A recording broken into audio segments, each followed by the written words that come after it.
Hey guys, welcome to the channel. Today we're going to be installing DDMWorks Lil Chromies door locks. I'm going to make it super quick, super simple, super easy for y'all. So without further ado, let's get to it. Alright, so here's our door lock, and in order to remove this, we're going to need some pliers and a rag. And what we're going to do is we're going to take our rag, stuff it in our pliers here like so that we don't damage the door lock. So we're going to grab this here, and you'll want it snug. You don't want to press down too hard, or you could dent and damage your door lock.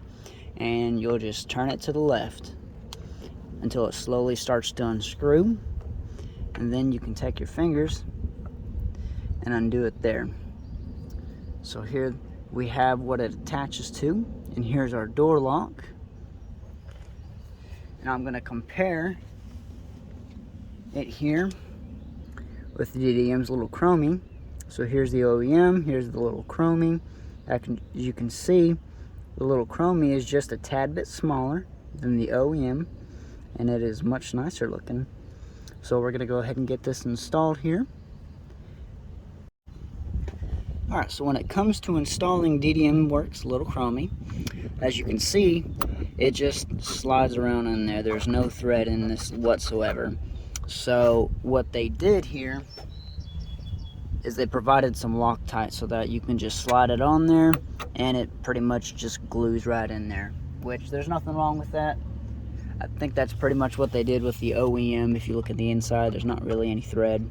So what you can do with the Loctite is you can either put it on the thread, or you can do what I did and you can put it in the hole here.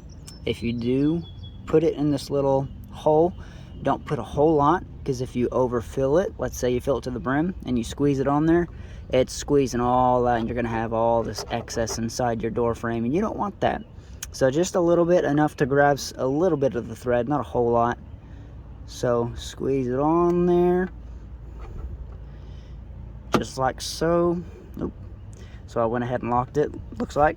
So I'm going to twist a little bit just so that it's on the threads, and I'm going to leave it there and I'm going to let that dry. And that's how you're going to install your Lil Chromie. Alright, so our Lil Chromie has now cured, and it's really nice. I like it. It's going to be a nice addition to my car. So that's how you're going to install that. You're all set and done. Good job. Alright, hey, thanks for checking out the video. I hope it helped you out today. I want to remind y'all, in my Google Drive, I got a lot of info regarding the Kappa platform. I got stuff regarding TSBs, I got part catalogs for like the Solstices and the Skies. Just a lot of good stuff in there, so don't forget to check that out. Alright, well I hope you enjoyed the video, and I'll see y'all next time. Until then.